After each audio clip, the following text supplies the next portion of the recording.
This is Entrepreneurship with Ease. You are at Ace Accounts with me, Anikant, and we are right now studying Chapter 4th, Enterprise Growth Strategies of 12th CBSE syllabus.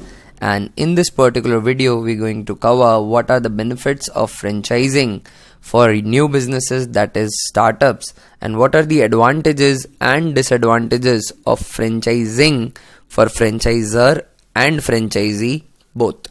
So let's get started.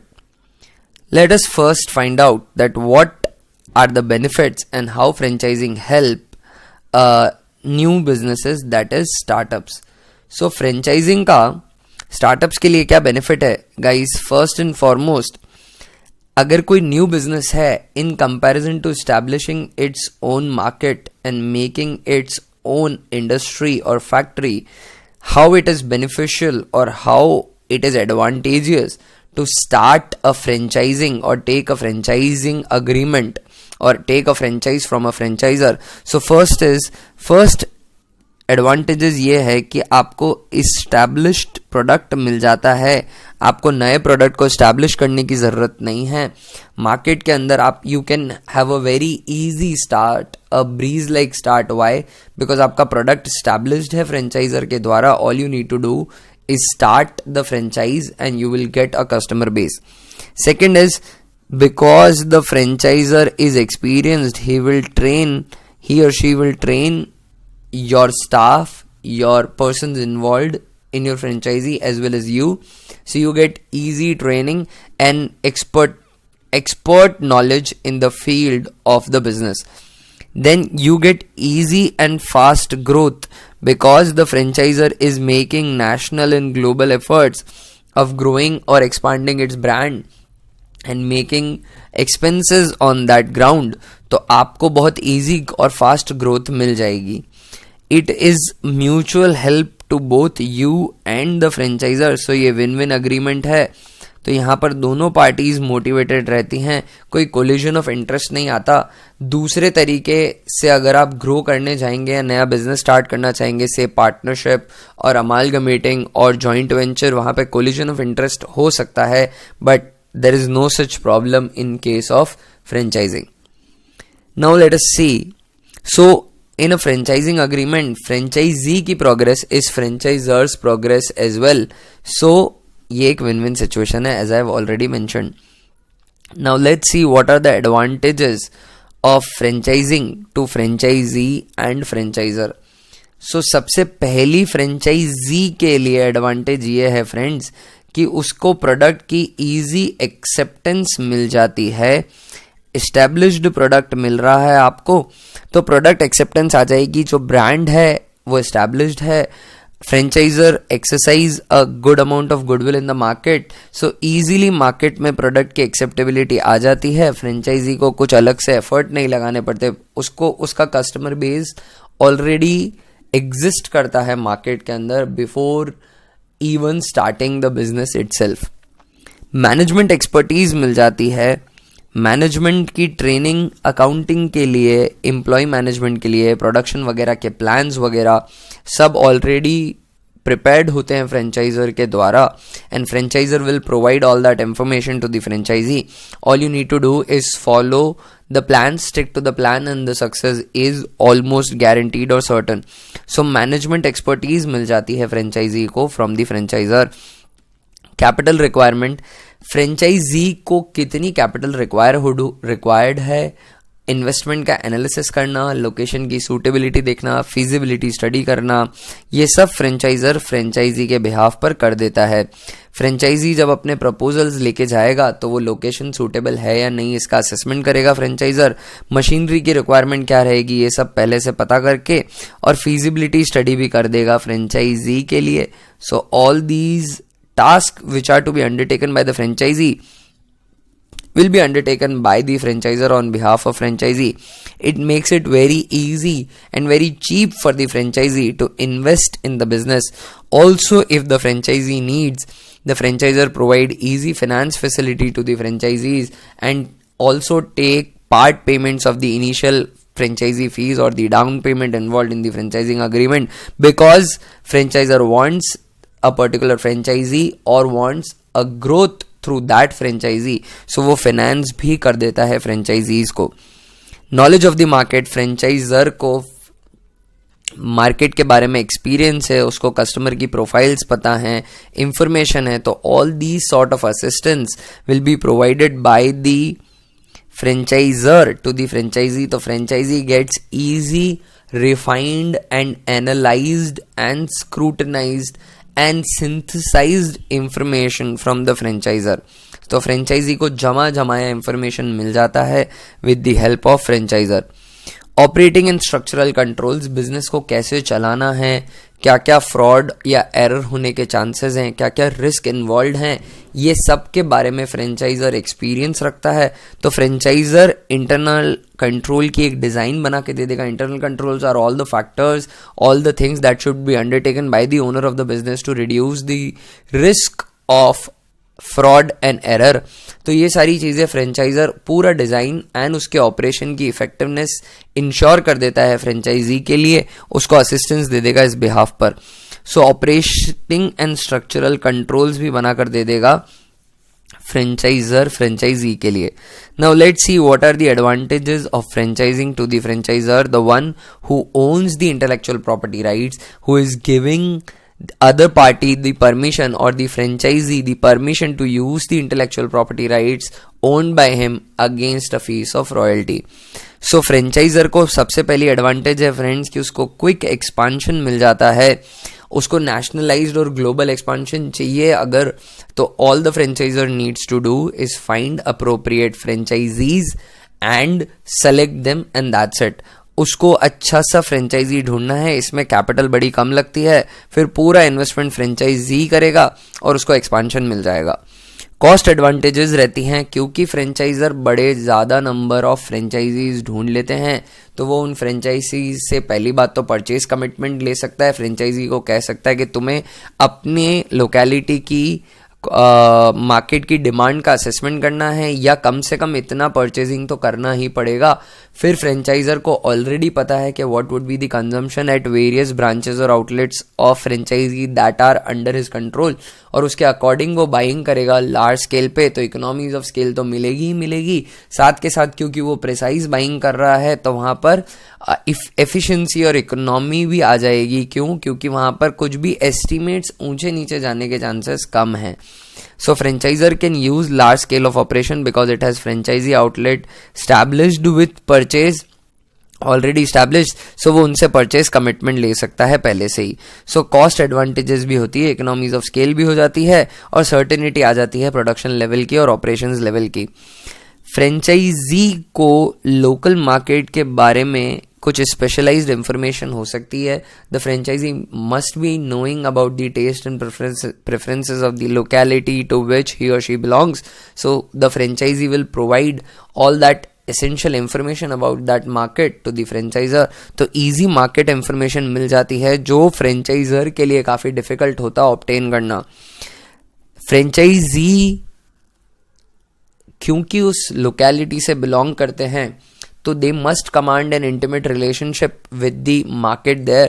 So he will provide good information, fast information और अच्छा सा customer feedback provide कर देंगे वो franchisor को, which would have been difficult to obtain for an outsider like franchisor himself. So these are the advantages of franchising to the franchisor and franchisee. Now let's see the disadvantages of franchising. Let us see first the disadvantages of franchising to the franchisee. Franchisee को क्या disadvantages हैं, मतलब क्यों franchise उसे नहीं लेनी चाहिए, क्यों फ्रेंचाइजिंग अग्रीमेंट लेना उसके लिए एक फ़ायदे का सौदा नहीं है. जैसा कि हमने पहले वाले वीडियो में देखा था, ingredients of franchising agreement that includes कोपो, उसके अंदर O था operations manual. Now operations manual are instructions that the franchisee are legally bound to follow. He does not have an option to skip it or change it or modify it to his convenience. So operations manual is a strict commanding rules and regulations that the franchisee has to stick to. Now that could be problematic to the franchisee because there is only one way of operations, that is the franchisor's way, and that is the right way. That's it. No changes are allowed or entertained, so that provides a restrictive and rigid operation structure to the franchisee, and franchisee might not like it. Other thing is continuing cost implications. See, first thing is first, fees and royalty has to be paid continuously. So एक continuous charge आपके ऊपर constantly लगा रहता है, recurring खर्चा है royalty का, वो बराबर आपको देनी है. ऑपरेशंस मैनुअल में अगर कुछ चेंजेस आते हैं, ऑपरेशनल स्ट्रक्चर में कुछ चेंजेस की डिमांड हो जाती है, ऑनगोइंग साइट मेंटेनेंस का जो खर्चा है, तो ये सब आपको कॉन्स्टेंटली करना पड़ेगा. चेंजेस और मॉडिफिकेशंस जो मांगे जाते हैं, all these have to be undertaken by the franchisee, और इन सभी पर खर्चा आता है, तो फ्रेंचाइजी के ऊपर कंटिन्यूइंग कॉस्ट इम्प्लीकेशंस आती रहती है. फिर नेशनलाइज्ड एडवर्टीजमेंट में आपको शेयरिंग भी करनी पड़ेगी. इवन दो आपको उसकी इतनी बेनिफिट्स ना डिराइव हो रही हो, आपकी ब्रांच बहुत अच्छे से चल रही है, आप अगर एडवर्टीजमेंट में उतना कंट्रीब्यूट ना भी करें तो भी आप वो सेल्स टारगेट और सेल्स वॉल्यूम अचीव कर लेंगे. बट किसी लोकेलिटी में कोई ब्रांच, किसी पर्टिकुलर उस फ्रेंचाइजर की किसी दूसरी फ्रेंचाइजिंग ब्रांच को ज़रूरत है एडवर्टीजमेंट की, तो उसमें आपको भी कंट्रीब्यूट करना पड़ेगा, क्योंकि नेशनल लेवल पे कमिटमेंट्स होते हैं जो आपको फुलफिल करने हैं एडवर्टीजमेंट के through. So that is also a cost which is to be incurred by the franchisee, and that might not be liked by many franchisees or might not be good for many franchisees. Now, another risk is the risk of the franchisor being bought back. The franchising agreement is centric towards franchisor. Franchising agreement में franchisor के पास scope बहुत रहता है, क्योंकि वो उसे draft कर रहा है, वो कमांडिंग पोजीशन में इस सौदे में, वो पावरफुल पोजीशन में है, because the franchiser owns the intellectual property rights that is requested by the franchisee. So franchisee की एक जरूरत है जिसको पूरा कर रहा है franchiser. So franchiser franchising agreement को अपने बेनिफिट में, और उसको कुछ भी चेंज करना हो तो उसका पूरा स्कोप एंड प्रोविजन रखता है फ्रेंचाइजिंग अग्रीमेंट में. Now if the franchiser is bought, someone takes over your franchiser. Now the franchisee had an understanding with the franchiser and had an agreement with the franchiser, but the ownership of the franchisor has changed, although the separate legal entities still exist. Now the franchisee is bound by the franchising agreement and is now controlled by a completely new franchisor. So that is a risk involved, and that is a disadvantage of franchising to the franchisee, the risk of franchisor being bought back. So franchisor might get taken over by a bigger company. Agreement of franchising usually allow franchisor to make changes to the franchising agreement. Now the new franchisor, that means the person who have bought your franchisor, can make changes which are not suitable to you, and he has the power to do so, because as I have already said, franchising agreement franchisor के benefit में बना होता है, उसके लिए advantages होता है, उसके पास बहुत scope होता है, और franchisee के लिए काफी restrictive रहता है. Fourth point is the inability of the franchisor to provide assistance, because franchisors concentrate करते हैं अपनी preferred franchisee branches पर, जहाँ से उसको अच्छा volume आ रहा है. If the franchisor feels कि ये particular franchising outlet अच्छा नहीं चल रहा है, तो he or she himself, that means the franchisor himself, wants the franchising branch to die a slow death. उसको चाहिए कि ये ब्रांच बंद हो जाए, because it is not beneficial for him to keep on helping और assisting that branch to survive. So वहां पर क्या होता है कि franchiser stops making assistance help to the franchisee, and that is a disadvantage to the franchisee. So franchisor might get taken over. Franchisors sometimes do not provide sufficient service to the franchisee as decided in the franchising agreement, और advertisement, maintenance, training वगैरह में वो help नहीं करता, और इसलिए franchise को काफी नुकसान होता है. Now disadvantage of the franchising to the franchiser. Franchiser को क्या क्या डिसएडवांटेजेस हो सकती हैं फ्रेंचाइजिंग की? गाइस, पहली डिसएडवांटेजेस तो ये है कि अच्छा फ्रेंचाइजी ढूंढना बड़ा डिफिकल्ट है.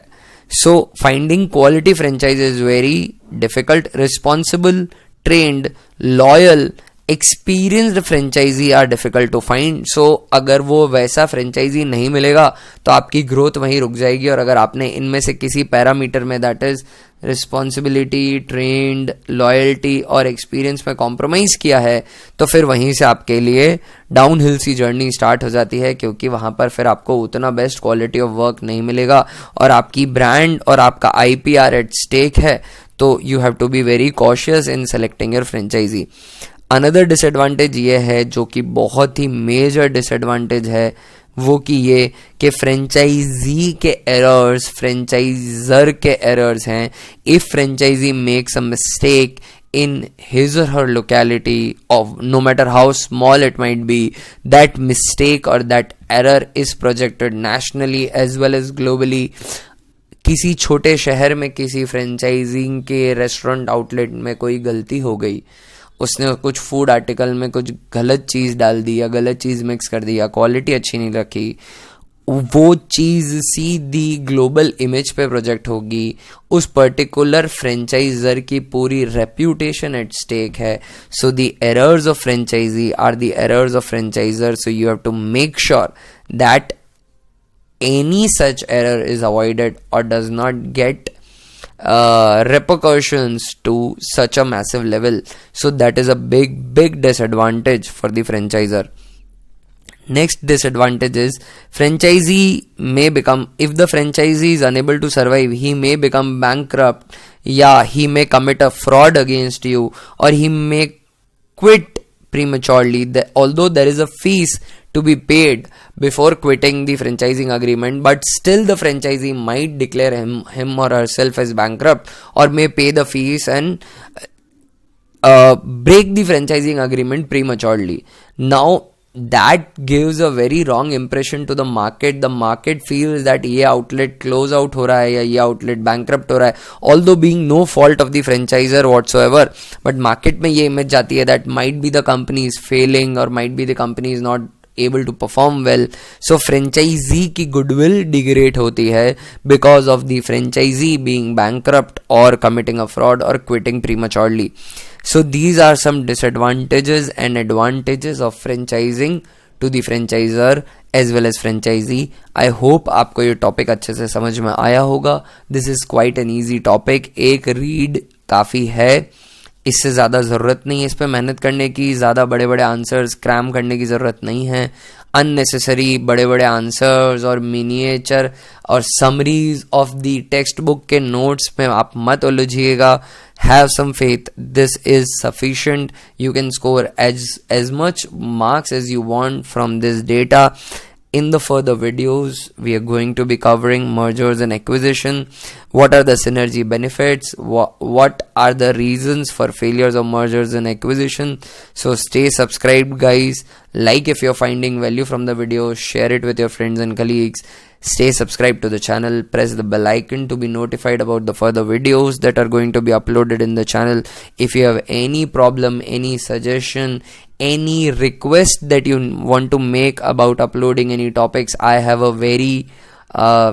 quite a large portfolio. I can manage many topics of various subjects. So if time warrants and if it is possible for me and if it is under my knowledge, I would be more than happy to upload videos on those topics as well. I wish that you have a very good day. Bye for now, guys.